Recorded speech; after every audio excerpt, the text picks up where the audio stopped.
Hi, today I'm going to show you a tool called OpenIFC Viewer. So OpenIFC Viewer is a free desktop software to view 3D or building information models, and it works with the IFC file format.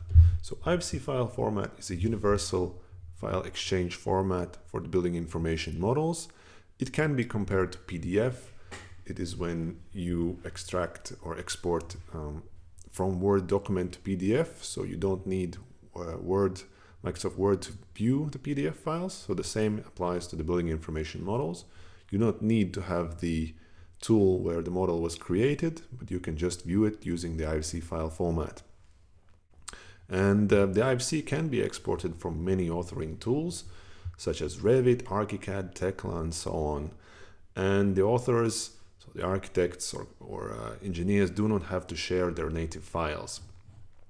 So it's very commonly used in Europe in larger projects and also medium-sized projects. And today I'm going to show you how the software OpenIFC Viewer works. To open a model, you can click either File, Open, or here this folder button.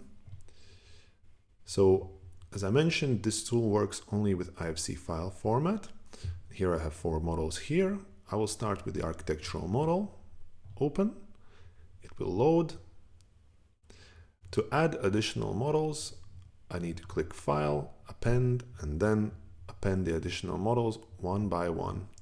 So the structural model,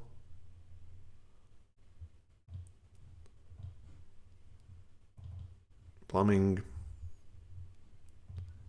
and HVAC. So you can view the models here on the left side, the Object Explorer. You can click on one of them and isolate, just to see the geometry that's related to this model. If you want to see back everything again, you just right-click on the main window and press Unisolate. So the main layout of this tool, the OpenIFC Viewer, is that on the top side you have all the tools, the main functions. On the left side you have the Object Explorer, or basically the hierarchy of the model and the different elements inside. On the right side you can see the properties. So the navigation of the model is done either by using the functionality here on top side in the navigation pane, or on the right side you can use the cube here, or most conveniently using just the mouse button. So if the orbit mode is active, you press the left mouse button and just orbit around.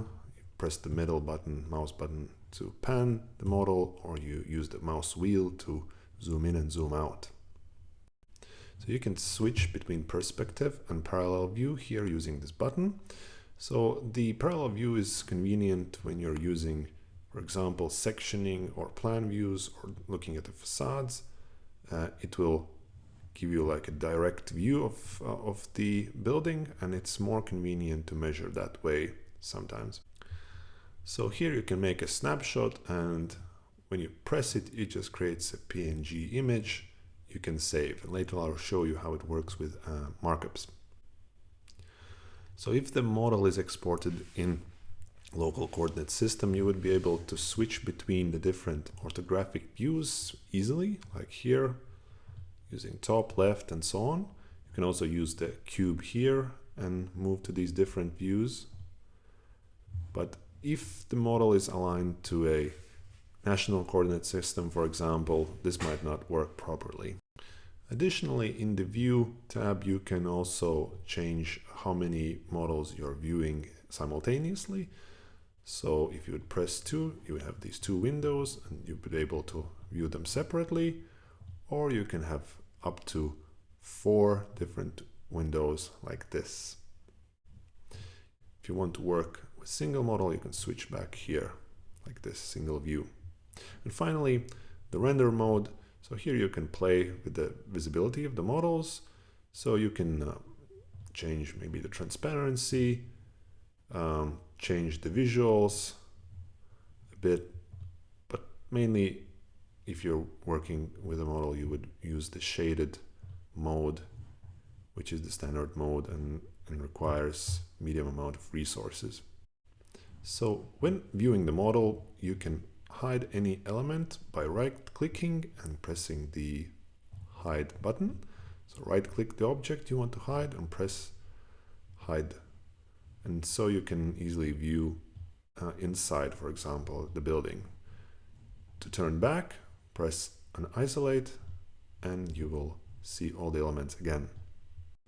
So here on the left side you can see the Object Explorer, and this is basically the hierarchy of the model elements inside, and it very much depends on how the model was exported, but basically you would see here all the elements that are available in this model, maybe based on some exporting principles like this floors and so on.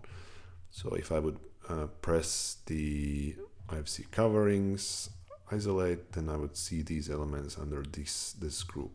Whether it's correct or not, well, again, it depends on how it was exported.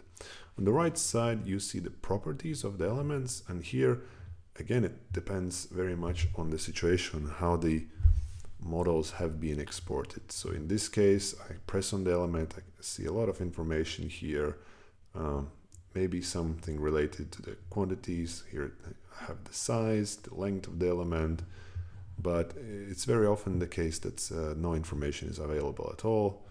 So again, it depends on how the models have been made, with which tool. If it would be just a 3D model, it wouldn't have any information. If it's building information model, then you might have some information and you just need to ask it to be exported in a way that this information is available inside. So next I'm going to show you the tools section. I'll once again show all the objects, go to the tools section. So here are a few of the tools. Here in the markup section you can create some markups. Those would be either graphical like clouds, text, or coordinate stamps or component stamps. I'll just show you how the cloud works. I create a cloud like this around maybe a potential issue. When it's finished, I press enter. Then I can save the markups like this here, name it. So let's name it number 1. And then if I want, I can, let's say if I rotate the view somehow like this, I can load the markup and it will return to this view again. If you want to export this markup, you should go to view and press make snapshot and save it as an image, or you can use also the BCF format, but that's another story. So the next tool is the measurement tool. So here you can measure distance between 2 points. You have 2 modes, vertex or arbitrary. So arbitrary basically allows you to snap to any point, but you have to be careful when you measure in 3D because it's quite difficult to snap to the right points. And the second option is the vertex mode, which is, I think, a bit more stable. So you can just snap to endpoints, intersections, something like that, and then have a quick measurement like this. So next I'm going to show you the sectioning tools. So here you have the option to use the sectioning on X, Y, or Z axis. So when I press, for example, the Z, it creates the section somewhere, and I can click on the plane here, move my mouse over to the ball here, and I have this red line that allows me to move the section up or down. And when I'm done with the sectioning, I can just click clear planes and return to the normal view. So next is the collision tab. I won't go into great detail with this one because I'll show it in another video, but it's basically a tool that allows you to find intersections between 2 or more elements and to find different issues in the design.